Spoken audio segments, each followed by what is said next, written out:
ಬ್ರೇಕ್ನ ನಂತರ ಮತ್ತೆ ವಾರ್ತೆಗಳಿಗೆ ಸ್ವಾಗತ. ಜಾಗತಿಕ ಅಹಮದಿಯಾ ಮುಸ್ಲಿಂ ಜಮಾಅತ್ನ ಅಂಗಸಂಸ್ಥೆಯಾದ ಹ್ಯುಮ್ಯಾನಿಟಿ ಫಸ್ಟ್ ಸಂಸ್ಥೆಯ ವತಿಯಿಂದ ಉಚಿತ ಮಧುಮೇಹ ಹಾಗೂ ವೈದ್ಯಕೀಯ ತಪಾಸಣಾ ಶಿಬಿರ ನಡೆಯಿತು. ಶಿಬಿರದಲ್ಲಿ ಉಚಿತ ಔಷಧಿಗಳನ್ನು ಕೂಡ ವಿತರಿಸಲಾಯಿತು.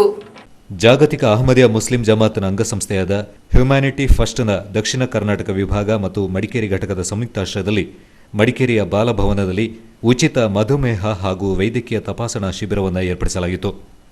ಶಿಬಿರದಲ್ಲಿ ಬೆಂಗಳೂರಿನ ಡಯಾಬಿಟಿಕ್ ಆಸ್ಪತ್ರೆಯ ವೈದ್ಯರಾದ ಡಾಕ್ಟರ್ ಸೈಯದ್ ಜವಾಜ್ ಹಾಗೂ ಡಾಕ್ಟರ್ ತಾಹಿರ್ ಅವರ ನೇತೃತ್ವದ ತಂಡ ಮಧುಮೇಹ ಪರೀಕ್ಷೆ ನಡೆಸಿ ಉಚಿತವಾಗಿ ಔಷಧಿಗಳನ್ನು ನೀಡಿದರು.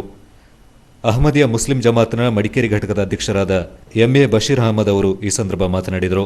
ಕೆಲವು ರಾಷ್ಟ್ರಗಳಲ್ಲಿ ಕೂಡ ಇಂತಹ ಕಾರ್ಯಕ್ರಮಗಳನ್ನು ಹಮ್ಮಿಕೊಂಡಿರುತ್ತೇವೆ ಮತ್ತು ಎಲ್ಲರಿಗೂ ಇದರ ಬಗ್ಗೆ ಈ ಮಧುಮೇಹದ ಕಾಯಿಲೆ ಬಗ್ಗೆ ಒಳ್ಳೆಯ ಅನುಭವ ಅದರ ವಿಷಯವನ್ನು ಹೇಳಿಕೊಡ್ತಾ ಅದಕ್ಕೆ ಬೇಕಾದ ಔಷಧಿಗಳನ್ನು ನಾವು ನಮ್ಮ ಜಮಾತಿನ ವತಿಯಿಂದ ಕೊಡ್ತೇವೆ. ಈ ಸಂಘಟನೆಯು ಭಾರತದ ಎಲ್ಲ ಕಡೆಗಳಲ್ಲಿಯೂ ಅಲ್ಲದೆ ಪ್ರಪಂಚದ ಎಲ್ಲ ರಾಷ್ಟ್ರಗಳಲ್ಲಿ ಕೂಡ ನಾವು ಈ ಕಾರ್ಯಕ್ರಮಗಳನ್ನು ಹಮ್ಮಿಕೊಂಡಿದ್ದೇವೆ. ಇಂಥ ಡಾಕ್ಟರ್ ಜವಾಜ್ರವರಿಗೂ ಸರ್ಕಾರಿ ಆಸ್ಪತ್ರೆ ಡಾಕ್ಟರ್ಗಳಿಗೂ ನಾವು ಅಭಿನಂದನೆ ಸಲ್ಲಿಸ್ತಾ ಒಳ್ಳೆಯ ಕಾರ್ಯಕ್ರಮವನ್ನು ನಾವು ನಡೆಸ್ತಾ ಇದ್ದೇವೆ.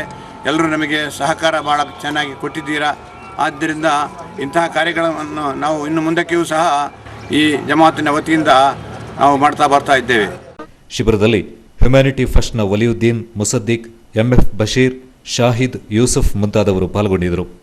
ನೂರಾರು ಸಂಖ್ಯೆಯಲ್ಲಿ ಸಾರ್ವಜನಿಕರು ಈ ಶಿಬಿರದ ಪ್ರಯೋಜನ ಪಡೆದುಕೊಂಡರು.